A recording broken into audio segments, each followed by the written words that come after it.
Tanong naman kayo ng Blooms because dalawang buwan kayo nag-tour, no? Galing kayo sa iba't ibang places. Pero magpapahinga ba ngayon ng Beanie or are we gonna expect more projects?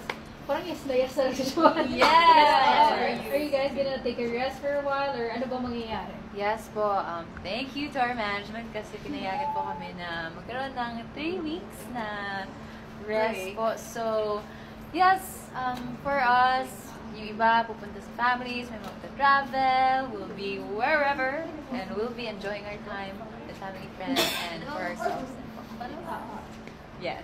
So, uuwi na muna, magpapahinga, mag-recharge. No? And pagbalik ba, pa-teaser naman para sa mga Blooms, meron ba kaming inaabangan na bagong song kahit nakaka-release nyo lang ng tour single nyo? Yes, we are working on our Filipino and English songs. So, abangan po natin yan, maasahan yan. And ang dami namin pinaghahandaan. Actually, naluto na namin yung Beanie Cosmetics. And ang dami pang mga paparating. So, abangan nyo yan. Just follow us. Beanie_PH. And one last na about Beanie Cosmetics. Mika, your thoughts about that? I mean, nasa labas yung yung pinaka-booth ng Beanie Cosmetics, but a lot of Blooms are really expecting and wanted to get kahit isa lang doon sa mga ano na yun. Your thoughts?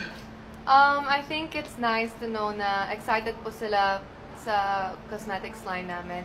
And talagang pinag-isipan namin ng girls yung name, shades, packaging, and the mismong formula of the products. But of course, we have a team behind us also who helped us have a basis of everything.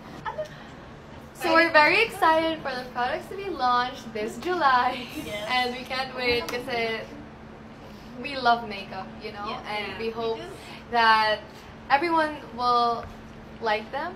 Doesn't have to be female only, male too. It's up to you guys, do your thing. Magkakaroon ba ng pop-up to? Itong Beanie Cosmetics? Sana!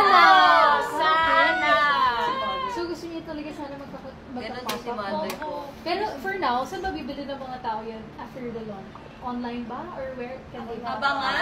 Abangan po. Check the store page for official updates. Alright, girls. Thank you so much.